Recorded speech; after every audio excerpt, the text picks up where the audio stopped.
It's just standing there, right in the tree line. Can you guys see that or not?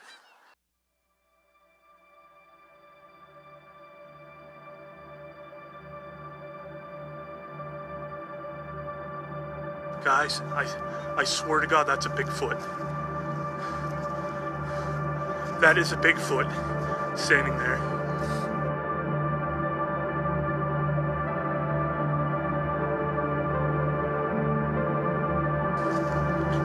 It's staring me down. I'm trying to be brave and I'm trying to stand my ground. And the thing's standing upright looking at me. Beyond that snow, and it's standing up, and it's staring at me.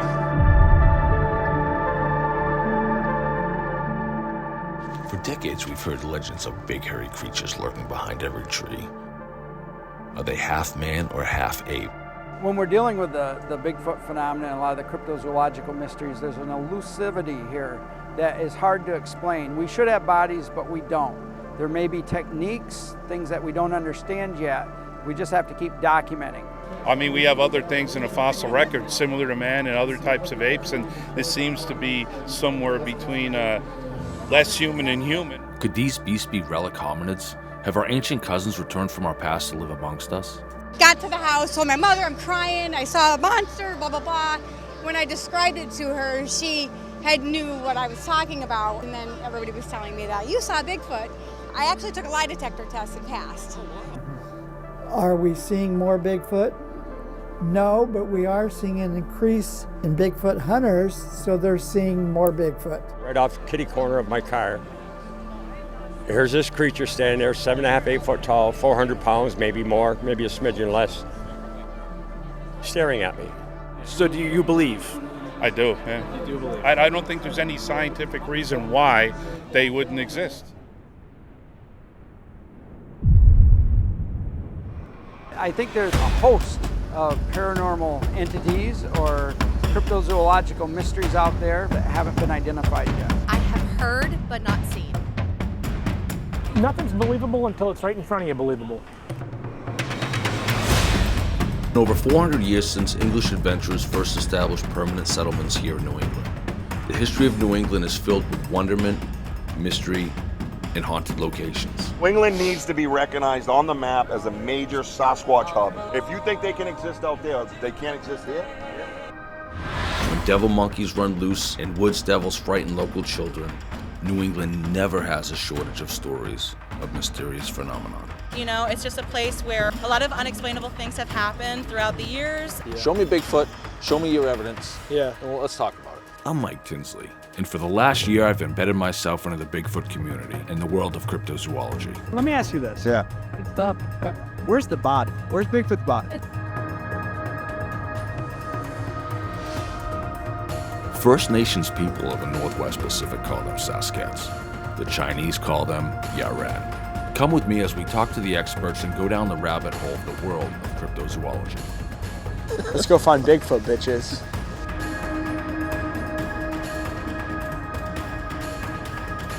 Whether it's a Bigfoot, woods devil, or devil monkey, what I want to know, is there a man-ape among us?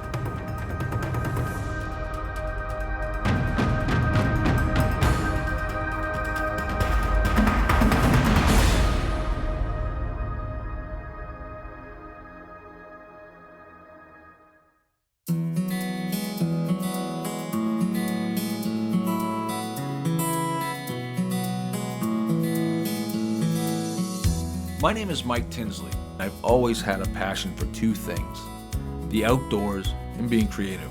Ever since I was a kid, I loved spending time outside, building forts, hunting and fishing, riding with my friends, camping, hiking. I was always up for an adventure. As for being creative, I always found different ways to channel creativity with writing, but mostly by making videos and telling stories. Ever since my mom brought home the first family camcorder, I was shooting skits, making music videos, and home movies with the neighborhood kids. And I've never really stopped. I've been doing more of the same, just having fun. Hey guys, if you see a Squatch in your neighborhood, don't call us. Really? Because to be honest with you, I don't want to know about it. For the last 3 decades, I've become a veteran, a father, a husband, and a musician, and an avid outdoorsman. I've worked with my hands in nature as a landscaper, doing property maintenance, land restoration. I've worked and trained with people from all walks of life. So here we are about to go down a man-ape rabbit hole. How did I get here? Well, over the last few years, I've picked up all sorts of cool trinkets with images of Bigfoot. Anytime we travel, we buy Bigfoot. Coffee mugs, hats, stickers, all sorts of random novelties. T-shirts, even Bigfoot Christmas ornaments. My wife, keeping with New Hampshire fashion, even has Yeti as her vanity license plate. Anything with the image of the world-famous Bigfoot is going to be a great gift in our family. Sasquatch definitely has its own place in our hearts. I have teamed up with Kelly Porter of the New Hampshire Bigfoot Society to uncover the cryptid mysteries here in New Hampshire. I have a background in horticulture and plant identification, terrain association, and I'm an avid outdoorsman with some general survival skills. And for decades, I've heard stories of cryptid encounters here in New Hampshire. So we've joined forces to get to the bottom of them. I really had a chance to sit down and kind of talk to you about your whole experience with Bigfoot. So it started out with myself and Matt Arsenal creating Chaos Theater Productions. And one of the things that we had talked about over and over again was creating content. And one of the ideas was Bigfoot. A friend of mine, Kelly Porter, who I had reached out to talk about the show, was super interested in putting something together. Yeah, Matt and my wife actually talked me into, okay, take the lead, and Kelly wants to be very much part of it. Just trying to get him in and getting, stuff. He's almost as elusive as Bigfoot. Well, he is. I am here with my lifelong buddy, Kelly Porter, lover, and together we make up the face of the New Hampshire Bigfoot Society. And we're here to do a lot of cool things, public outreach, get people excited about Bigfoot in New Hampshire, and go on some investigations. Absolutely. So tell us your story, Kelly, and kind of what involves you in this belief and this hunt of Bigfoot, if you will, pursuit. Well, it's like this. When I was 12 years old, I was at my camp in Northwood, around Lucas Pond, and I was up in the woods playing, having a good time, looking around, as kids do. Yep. And I saw what I thought was some weird guy walking through the woods. Brushed it off as that. And then a couple years goes by, and there was a show back in my day. It was called In Search Of. And Leonard Nimoy. Leonard Nimoy, yes. Do not. But only because of Star Trek. No, I know of In Search Of. Well, that was my first time that I saw that, and I'm like, it kind of light dawned in my head because I had now put a name to what I had seen. Yeah. And when I told my father that that's when I saw it, my old man being my old man was, shut up. It's probably just somebody running around trying to scare you. So for a long time, I was in disbelief of it. And then later on down the road, when I was, 15, 16, I guess, 17, I was out fishing, and I was in Epping, West Epping, Nottingham area, which I know that doesn't mean nothing to you, but... No, I was up in West Epping a couple weeks ago with Mike. When Epsom. Oh, Epsom. Yeah, I was wrong. It does not mean anything to me. I was out there fishing at a little brook, creek, if you want to call it.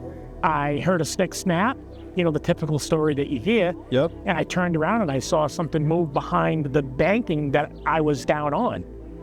So it was up past my point of view. And I assumed it was somebody that I knew or whatever. So I went up, and this thing was walking away from me.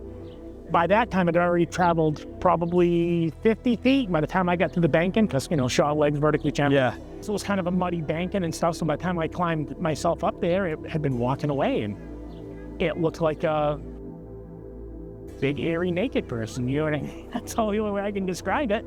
And how tall? If I had to guess, it was probably 7.5 feet tall. I'd say it was probably somewhere around 600, 700 pounds maybe. When it finally realized that I had come up over the bank, and it beat feet in it, covered ground that I couldn't cover, let alone, on a dead run. But Then there was a couple more times, you know, I had seen a few other things, but that was my big intro to it, was when I seen it in Lucas Pond area, and then I saw it again. And when, you know, Leonard Nimoy, as you said, he shed light on it for me to knowing what I was looking at. It was out of control after that for me, because I needed to know. I wanted answers. I wanted to know where, what, when, why, what, how, whatever, you know what I mean? What's your reason for it? I want to know more, man. So, you've never seen nothing? No. Really? Never. My buddy Zack, we went to college together. He lived in Michigan, I lived here.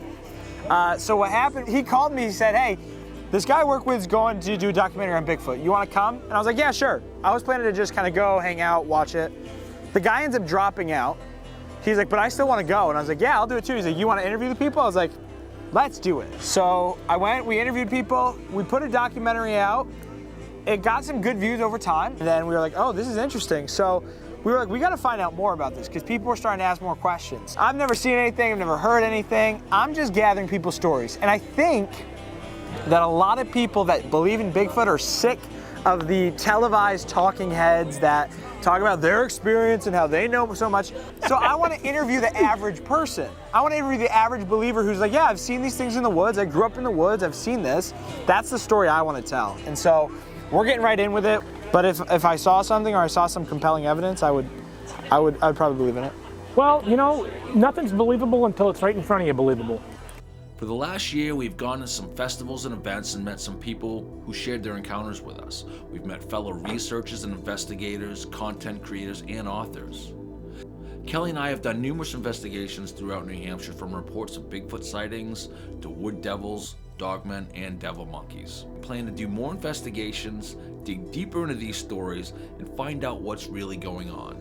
Because whether you are skeptical or not, these events are happening, and it's changing people's lives. Hi, I'm Mike, and we're here in Whitehall, New York. We came looking for leads on Bigfoot, and we walked into a festival. As far as the eye can see, Bigfoot vendors, Bigfoot experts.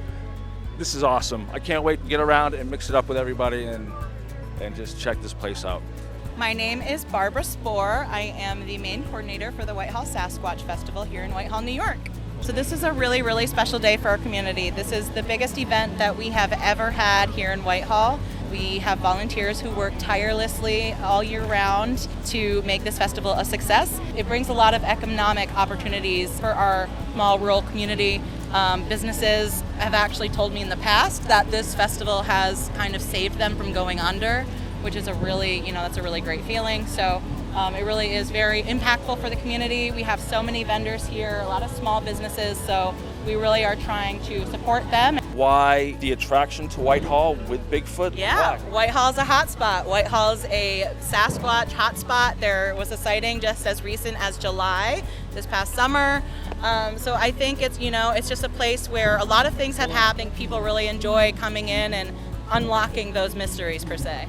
This festival and so many others just like it around the US and Canada bring Bigfoot enthusiasts, researchers, vendors, content creators all together in a fun and exciting way, the perfect distraction from the daily grind. Most Bigfoot researchers and investigators are citizen scientists, avid outdoorsmen, hunters, amateur sleuths, and private investigators. Together they work with scientists to put the puzzle together to track down the elusive Bigfoot. In 1976, Officer Brian Gosselin came face to face with what he says was a Bigfoot. My name is Brian Gosselin. I'm a local here. I'm the police officer back in August of 1976 that had the up-close personal encounter on Ape Road. You got to live it with me, because something told me to turn my spotlight on now. Something just told me to do it, and right off the kitty corner of my car, here's this creature standing there, 7.5, 8 foot tall, 400 pounds, maybe more, maybe a smidgen less, staring at me. And as soon as I hit it with my spotlight, it brought his hands up like this, put his head back, and just let out such a deep, guttural, from the bottom to the top of the scale. And it lasted probably 10, 15 seconds. And at 30 feet, I guesstimated it was 30 feet, it was just like me blowing a tuba right directly in your face. I could feel it in my chest. I had my hand up, the hammer pulled back on the gun, and all I could hear in my head, believe it or not, says, I'm not going to hurt you. I'm not going to hurt you. And while all this is going on, I'm standing there looking at something that don't exist. I didn't go out as a complete non-believer. Why should I disbelieve my brother, his friend, my father who was a sergeant here in Whitehall, 2 New York State troopers, 2 deputy sheriffs that all saw it. Why should I doubt them? But I went out for my own curiosity, and it's the trooper that went out with me, and he was on duty, went out for my own curiosity, and thank God I stayed where I did. Whitehall is famous for Bigfoot sightings. Now, most people associate Bigfoot with the Pacific Northwest, right? But there are a ton of sightings here in New York State. Actually, every continent on the planet has Bigfoot reports. They're just called something different. And almost every state in the U.S. has reports as well. In the Bigfoot phenomena, we have what I call confirmation sightings. And that's like Cliff Sparks' sighting in 1975 at the Country Club. That's like sightings like Dan Gordon's. And not only did Dan Gordon in 1982 see a creature cross the road in front of his police car, he was with another officer at the time, who remains anonymous, who corroborated it. And he took a polygraph. There's almost nothing else he can do to further prove his story. My name is Andy Gordon. My brother Dan was one of the cops that had a sighting down by the South Bay. He and the other fellow cop were driving down on patrol, and all of a sudden this creature jumped off the ledge, ran across the road, then over the guardrail down to the bank, and my brother stopped the car and went out to see what it was, and come back, and the other cop said, boy, that was some bear. And my brother said, that was no bear. I'd have to believe my brother that he saw something, and he would never not lie about something like that. He held it in for a while because he figured nobody would ever believe him. Well, it's taboo. Yeah, and unfortunately he's passed away a few years ago, and he always said, before I pass, I hope I get exonerated, somebody finds it. Well, that's what everybody here is looking for, right? That's right. And what would you say is the percentage of these sightings are hoaxes? Hoaxes, actual hoaxes, probably around 10%. Oh, only 10%. Misidentifications, or probably about 30 to 40%, even 50%. And then 40%, and then probably about another 10 to 15%. We're kind of in the middle. You really can't determine where it lies on the spectrum.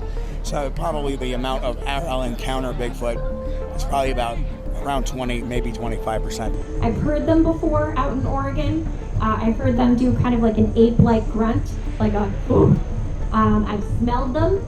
A lot of people ask me what they smell like. They smell like a hot day at the zoo near the primate enclosure. That's what they smell like. A big part of the Sasquatch Calling Festival is the calling competition itself. Visitors can sign up to compete for bragging rights or to simply let loose and have some fun.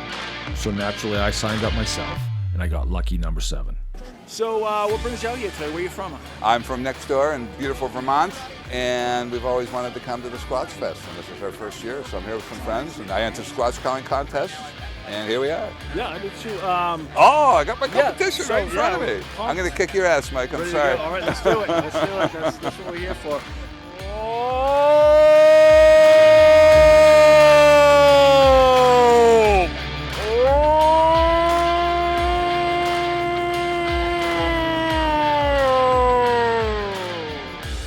Now, you guys have a Squatch call? We're working on one. We're working on one. We're formulating one. We're getting in the spirit. What I heard was you have to just call the Squatch from within.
And the winner of the adult division, Whitehall Sasquatch Calling Festival, is number 30, Praise.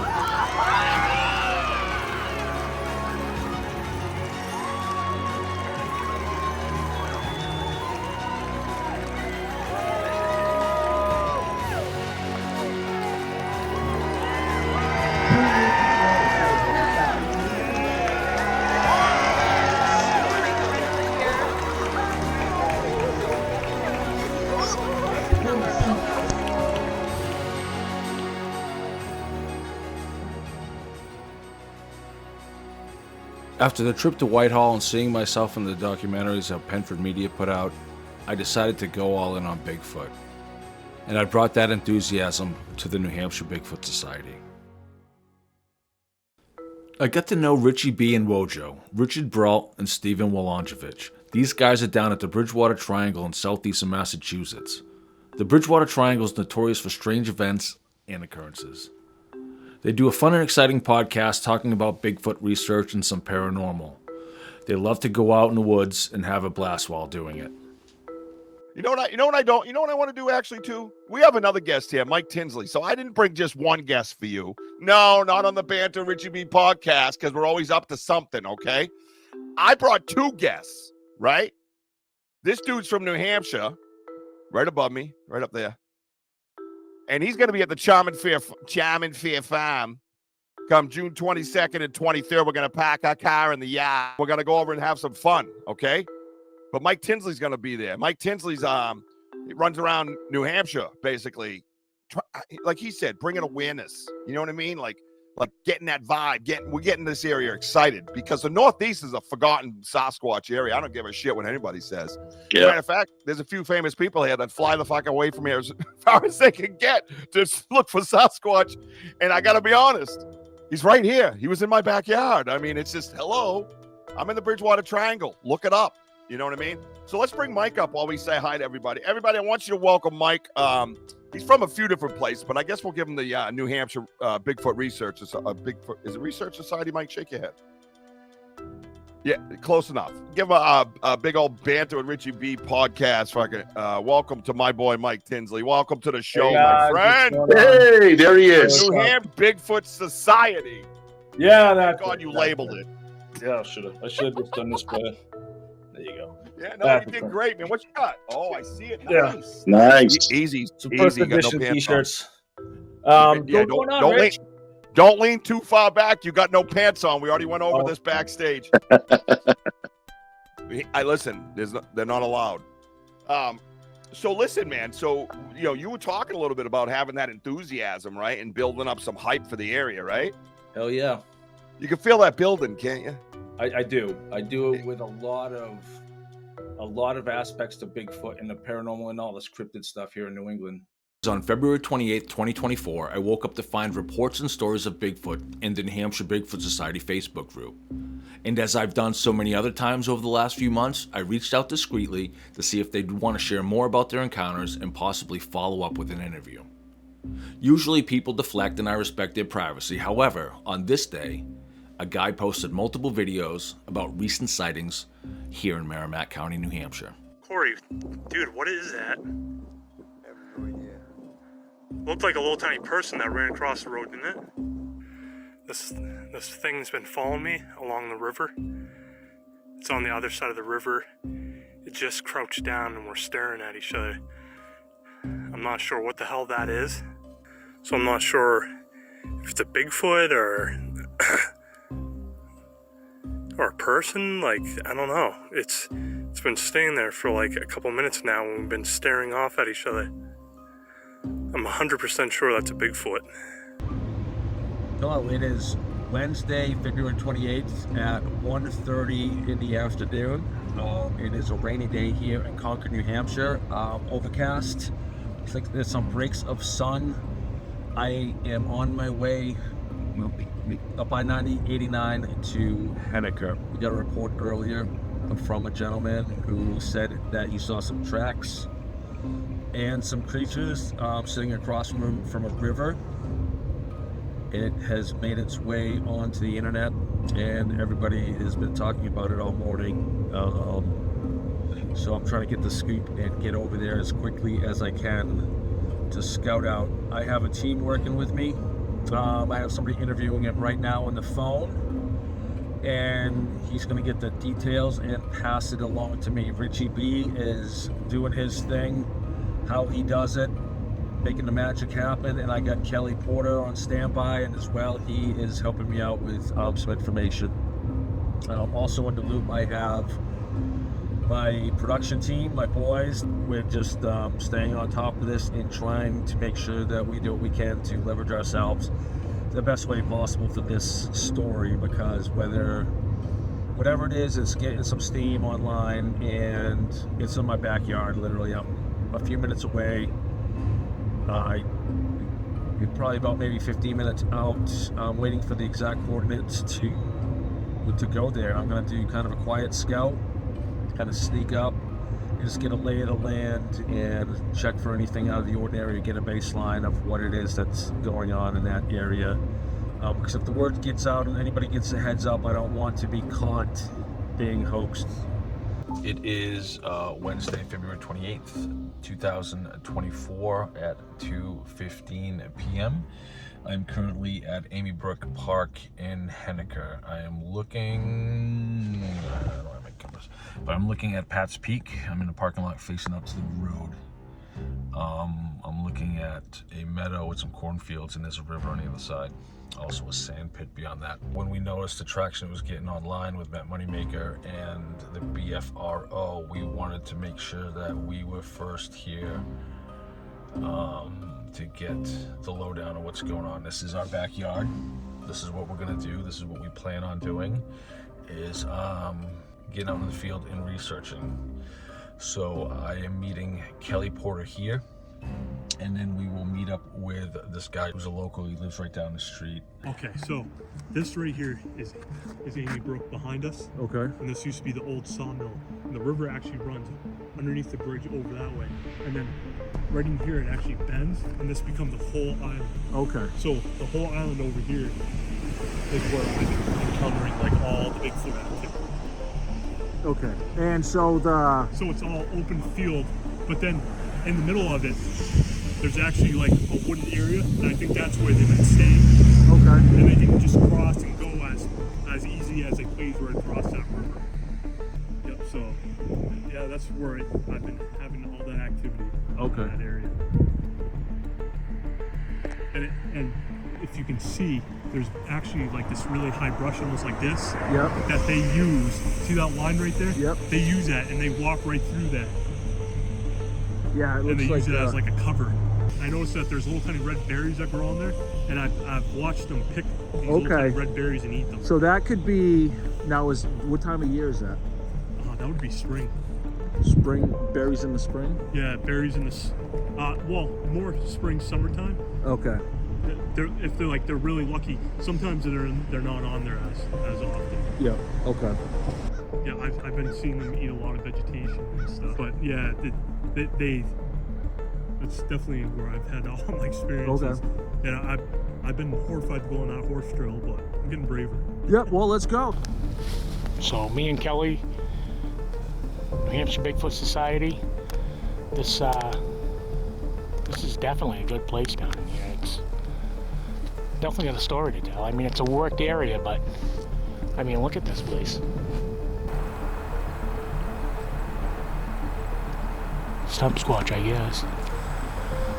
Still haven't seen Mike and I figured they would have emerged over here on the other side of the river by now, but let's continue on down the side of the river here, and we'll head back further towards the other side of that field. Down here is where he says the aggressive male is, correct? So I wonder if it's over by them power lines right over there. Alright. Let's continue on a little ways.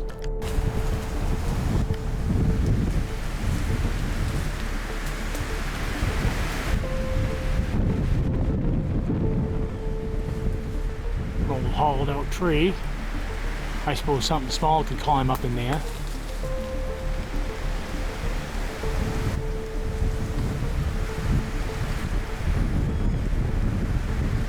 Mike and Eyewitness is over there on the other side of the field across a brook. Or on a hook in the river in Henniker. They said they saw some movement. We couldn't see it from our vantage point, but there's 2 of us, 3 of them, so third set eyes, I suppose anything's possible. See. Where are you? Is there like a river or a stream or something between you guys and the field? Yep. So you can't cross that field where that pumpkin is? No, there's no way. No, I didn't know you can't either, right? Negative.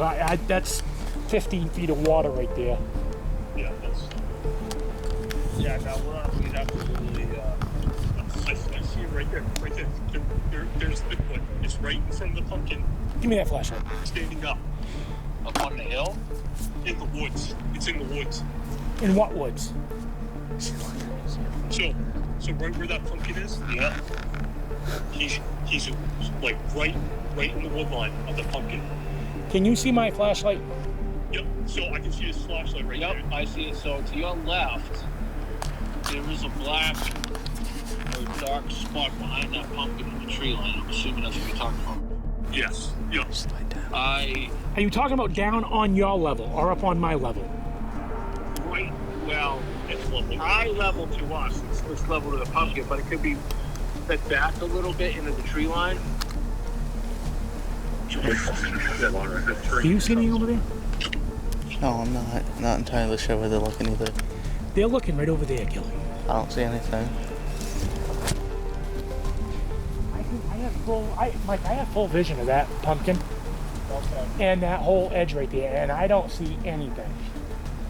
That area that I was looking at, it's gone. It's gone. Well, if it's gone, it hasn't gone by us. We met at the truck at the end of the evening when it was dark and raining. We had a conversation about how we were going to proceed for Sunday. We would return with a group of Bigfoot investigators as well as a camera crew. More importantly, we planned to keep this amongst ourselves and not to let any other groups in on what it was that we were doing. That night, my phone blew up. I talked to him on the phone because he restricted his number. He said this Sasquatch is like a sitting duck. It shouldn't be acting the way that it is, and it shouldn't be out in the open during the day, and he thinks that he can catch it, and he's really trying to push to get out here. And there's been black vans going past that all day long, that area. So, like you said, we might need security. I don't know if there's going to be a fight between us and the BFRO, but it's looking like it might be like that. I received several messages. He was telling us how scared he was that he was being stalked. I've seen people walking out today, usually where I go walking, and they're carrying backpacks, and they got like a whole bunch of shit, like the whole 9 yards. I didn't follow any of them because I didn't think it was a good idea, but I've been noticing a lot of activity of people going out that way. I'm not listening to him, but he told me to stay away from the small groups. They're radical, they're all crazy. He told me he's the big wig, to follow him so there will be no bullshit. But every single thing that he said does not sound like it will be good for that Bigfoot group. He's got a lot of plans, and I'm fucking scared for that group. He wants to bully everybody into silence because they're coming out. I mean, Bigfoot is coming out into public, into people's eyes and views, and he wants to silence the little man. It's fucking sick, man. It really is. The BFRO is disgusting. Like, they're full of rats and bigwigs, and it's fucking scary, man. Like, I've been dealing with the bigwigs calling me, like, restricting their numbers, man. Like, they really want in on this, and it's fucking scary. I've heard of conspiracies of men in black coming to kidnap Bigfoot, but really? He told me to deal with Crystal and a guy named Steve. They've been in the field for years. He said he told me to ignore you guys. I told him I was going through a group, but I didn't tell him who. And he said that he was going to ruin us, ruin you guys. I should stay with him because it's going to make me famous. I don't want any of that fucking shit, man. I really don't want to be famous. And who's this witness? And why is he feeding us all this stuff? Look what they're doing. Right now, we got a Bigfoot. Its head is over that sand pile. See the top of its head right now? It's like bent over. And it's just kind of watching us right now. Not sure if you guys can see that. He's like right behind the sand pit. And we're heading over there, and it looked like he was kind of digging. You see his brownish black body.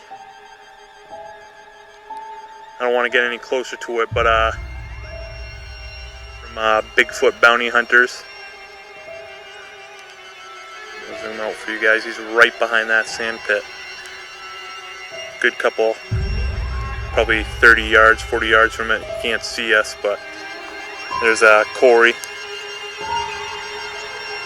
He's just getting our guns ready because just in case. Are we seeing more Bigfoot? No, but we are seeing an increase in Bigfoot hunters, so they're seeing more Bigfoot. Where's the body? Where's Bigfoot's body? You want the real answer? Show me Bigfoot. Show me your evidence. Yeah. And let's talk.